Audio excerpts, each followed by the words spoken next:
Thank you very much. I'll ask you. Well, I'm a sociologist like Eva, but I also train as a clinical psychologist like David, so you see a little blend of both.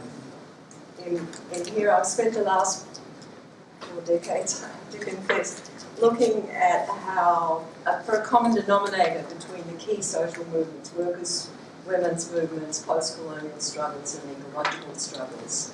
And so when I was presented with the topic of happiness, I thought, being a rational melancholic by temperament, I thought, Jesus Christ, how do I think? And it flashed past me: globalization, job losses, precarity, domestic violence, revenge texting, resource wars, land grabs, refugees, biodiversity loss, peak water, climate, and so on. And just to add to that, I'm in the process of reading Satyajit Das, who of course you must read for a global overview of the incoherence of global economic system.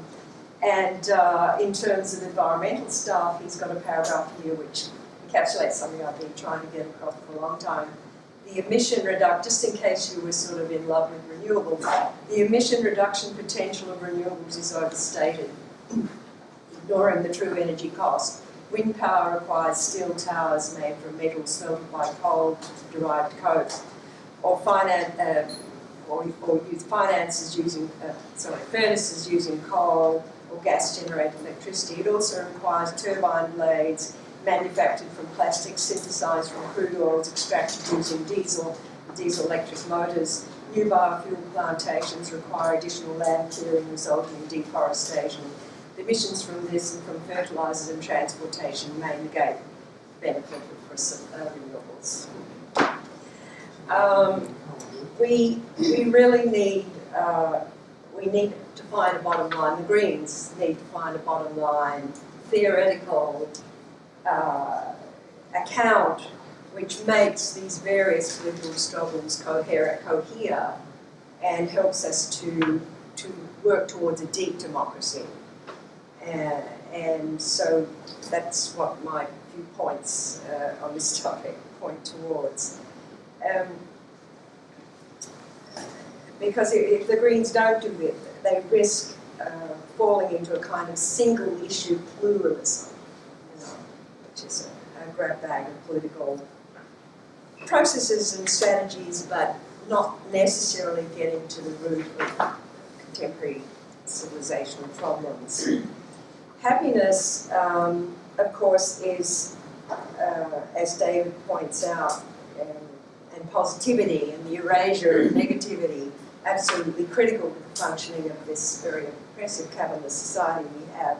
And of course, the reverse side of happiness, the thing that props happiness up is denial.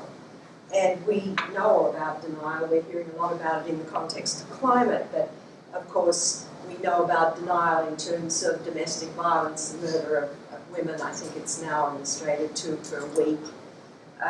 Wives by husbands, or the imperial mode of living, which the global north is embedded in, and which cannot possibly continue to provide a level of material satisfaction without the devastation of nations and communities in the global south, livelihoods in the global south. The environmental movement has for a long time, and I've been looking at it for a long time, been very implicated in this cult of happiness. I remember being in the US in the 1980s, in the early formative meetings of the US Green Party, and they sort of have there's a strong Quaker input there. They're very much about, forming circles and meditating together and generating good feeling, and then you see it in the deep ecology movement, who are basically reaching for a form of Buddhist tranquility and salvation.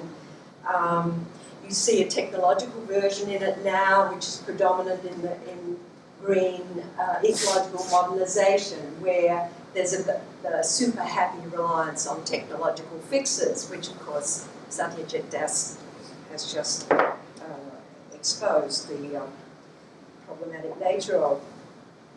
Or if you look at the degrowth movement, which defines itself currently in Germany, defines itself as a step beyond ecological modernization. But again, basically, it's a sort of self-congratulatory, well, we'll live a little bit more simply as we are, but there's not going to be any fundamental restructure of capitalist patriarchal institutions.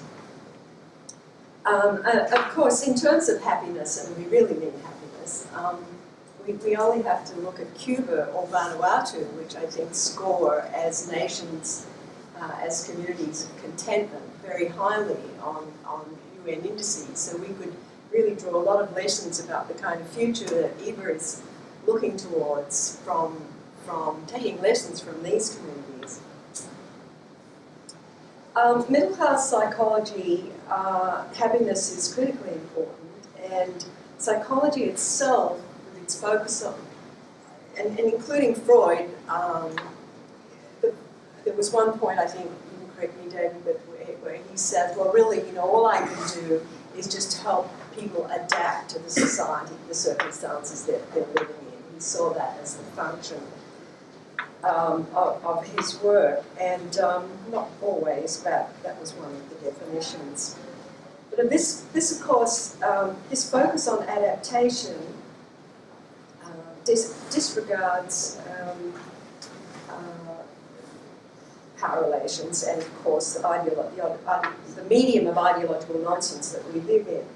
So, in coming to the topic, the relationship between psychology and politics, I'm interested in happiness and unhappiness, and the psychology not of adaptation, but the psychology of activation. And I thought David was going to talk about, because I know you have a paper called The Jargon of Authenticity, which is a repeat of a title by Theodor Adorno, a German Freudo-Marxist philosopher of the 1930s, 40s, and 50s and 60s. And I thought you might be talking about The Jargon of Authenticity. But I wanted to say that while Adorno wrote that book, he was very interested in the exact opposite of the erasure of negativity. He was very interested in suffering as a political moment. And he had expressions, for example, about the importance of a fool's truth, that suffering created a last somatic quiver of the body, but it was an epistemological moment. He believed that paradigm shift grew out of suffering. And I don't know about Lacan, about Julia Kristeva, who is sort of a generation later, a French psychoanalyst, a little bit later than Adorno. She has a very similar idea, and she talks about suffering as a moment of loss of ego strength, of facing up to social contradictions which one is lodged within in everyday life and which make life unlivable and unbearable, and how out of this political insight can grow. There can be a freewheeling core and crystallization of new perceptions of the social life that we're lodged in. And in fact, Kristeva, in doing this, she actually uses this to develop almost a feminist critique of Marxism by suggesting that the idea of historical contradiction in structural Marxism, which sees contradiction rolling forward in society at large through history, as risking a theory of praxis without a subject. And so by grounding and embodying the idea of contradiction, historical contradiction, in the lived experience of the suffering person, she actually heals and embodies the historical process, the embodied process, in a form of material embodiment. So I think what we're looking at here is a form of deep democracy, which somehow we want as a foundation for a really coherent green politics. And just to give you an example in my own case, I think I can say I experienced something very similar to the Torah that Christina talks about as a single mother in the 1980s and as an activist in the movement against uranium mining, so environmental activist. I was in those sorts of experiences make one a displaced person, if you like. I found myself in that hybrid experience looking for a common denominator of, well, why am I doing these two kinds of politics? What is it? Where are they coming from? And of course, I realised that it's the common denominator here is patriarchal relations. It's the dissociation, which is so basic to the masculine ego formation, which separates from relationality, separates from living processes, and is dependent, at least in mainstream society, on instrumental rationality and control. And in both cases, whether it's the labour exploitation of women, like women's domestic labour, which props up the whole of the capitalist system, or whether it's in the resourcing of natural biodiversity, what we are looking at there is instrumental control, and it's being sustained by the particular form of masculine ego that is required by this society.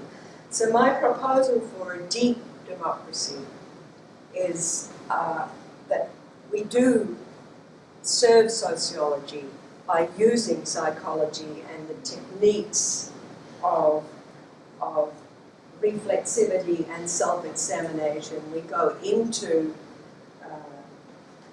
the last somatic quiver, or the fool's truth, as Adorno would call it, and examine the constitution of our political problems at that level. So it probably needs a special interest group for the Greens.